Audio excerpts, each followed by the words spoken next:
Hi guys, welcome to Office Blokes React. I'm Office Bloke Dave. I'm Office Bloke Mike. I'm Office Bloke Naz. Collectively, we are the Office Blokes, the top 3 most heated office blokes of all time. In this office. Of all time in this office. Of all time in this office. Yeah. It's getting hot in here. It really is.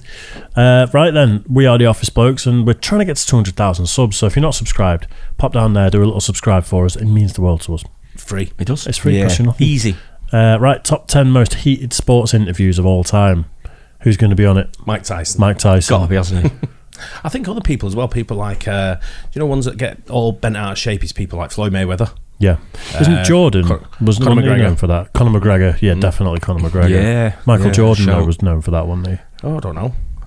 Who's quite a hothead, apparently. I mean, there might be some hockey ones or American football ones, but I'm not sure who could... I couldn't think of anyone off the top of my head, but... I hope Devin Lorat's on it. Just shouting into the news reporter's face. Yeah, we'll get into it. Top 10 most heated sports interviews of all time. Let's do it.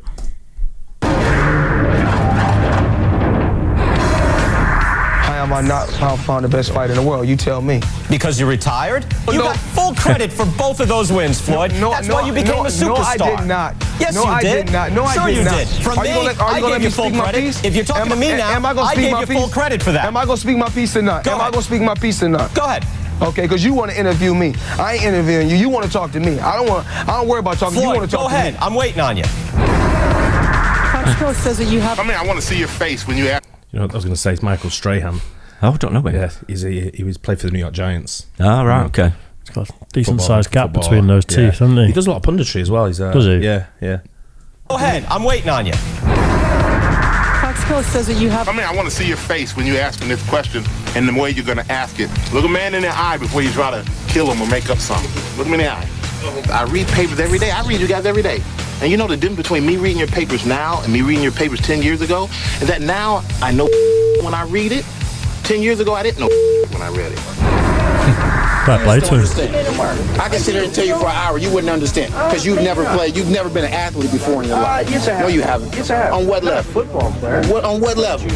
Oh, not junior. Oh, my goodness, junior, huh? My job is asking questions. Okay, and I'm answering them, and you trying to tell me I'm lying to you? No. You got forward and bumped your little head, man, I'm telling you. Well, for example, Rage against Vander Holyfield worked against you. Well, it. It's a fight, so whatever happens, happens. Mike, why do you have to talk like that? Well, I'm talking to you the way I want to talk to you. You have a problem, turn off your station. You know what? I think we'll end the discussion right now. Then we could. You got it. Have a nice fight, Mike. Off. Class act, buddy. He's just like a ticking time bomb, isn't he? And I'll tell you what, I bet he was glad he wasn't in the same studio anyway. It's like it reminds me of a dog in a lot of ways, where it's just like ready to go. Yeah, he's just looking for is it gonna? Yeah. November 1992, Tim McCarver criticizes Deion Sanders for playing a Sunday football game with the Falcons, despite having a playoff game with the Braves the same night. I think Deion's doing a rather self-centered thing, Tim. Absolutely. Going there tomorrow. Talk about a guy playing both ends against the middle. But primetime gets his revenge. Tom is right here. Right there. I got a real man. You know that?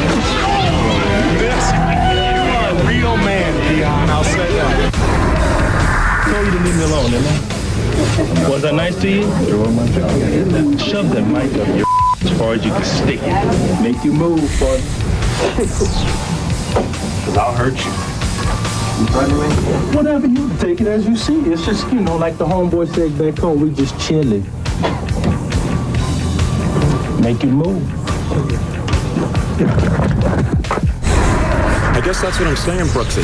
You get that through your head? I guess so. Yeah. It's kind of a waste of time. Well, then get the out of here then. Yeah. Okay, see ya.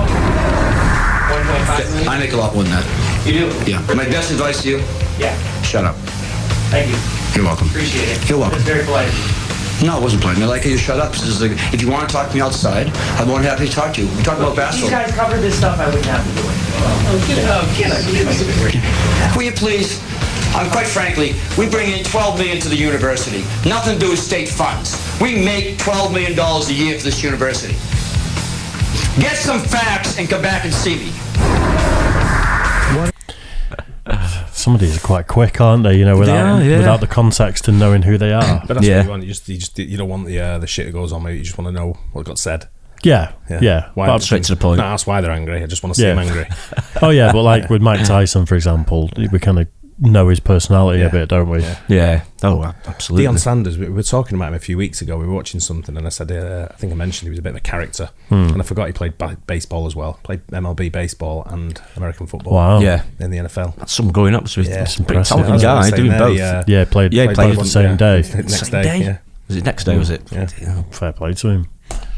About these dopers that you seem to admire so much. When I decided to come back, for what I think is a very noble reason, you said, folks, the cancer has been in remission for 4 years, but our cancer has now returned. Wow. Meaning me. You are not worth the chair that you're sitting on with a statement like that, with a disease that touches everybody around the world. Let me tell you why I'm talking about this article. 3/4 of this is inaccurate. If your child goes down the street and somebody makes fun of him because he dropped a pass in a pickup game, or says he's fat, and he comes home crying to his mom, you'd understand. Where are we at in society today? Come after me. I'm a man. I'm 40. Who's the kid here? Are you kidding me? That's all I got to say. Makes me want to puke. Wow. I liked him. He was sticking up for his team there, wasn't he? Yep. Absolutely. That's the way it should And be. you see some of the ones that like the journalists when they do the press conference over here. Some of the questions they ask, you think, mate, fuck off. Oh, they are. Aren't That's they? your question. Yeah. There's quite a big. There's compilations of people asking Donald Trump stupid questions, and obviously, like, we don't do politics here. Don't give a shit either way. But some of his responses are savage, and he says that to people. He's just like, "That's your question. That's the one question." Yeah, you've got your chance to get a question in. And it's that. Stupid. Yeah, and it just completely just shits on people. But when they do the sports questions over here, and you normally get a player and the manager sort of thing. I don't really listen to other clubs, but I listen to Pep sometimes. And God, Pep has a go at him. He gets quite like takes the piss a little bit. There's a few of them like that. I think Klopp's been like that as well, hasn't he? With a few interviews. Remember Neil Warnock? Back. Oh yeah, Neil Warnock. When they did Ian Holloway. Yeah, they were the ones I used to watch. They came up some good ones. They were just off the head. Classic interviews. They didn't think for shit, did they? No. Well, that's the way it should be though. Say what they feel. I think Lance Armstrong got thrown under the bus, didn't he? Because they're all doping, and he was just like the figurehead for doping. I think he was the main one, though, wasn't he? Yeah, he came back there and blah blah blah. But I mean, he was still on it then. I think wasn't he? He lied about it multiple times. But I think if you get caught with a enhancing drug abuse in a sport, you should be banned for life. Well, that's what it's supposed to be, isn't it? Lifetime ban. Fuck off. Don't need you. Go and join. And then, but they should also, I've said it before, they should also then do an alternative one where you can take drugs. Yeah. And see how fast you can go. Yeah. Take anything. No testing. Just do whatever you want to see how fast you can run, cycle, swim, fucking ski. Yeah. Whatever. Drive cars. Yeah. Just as long as you're like steroid and fucking drugged up to your eyeballs, just fucking bomb it around the track at 1,000,000 miles an hour and see into the,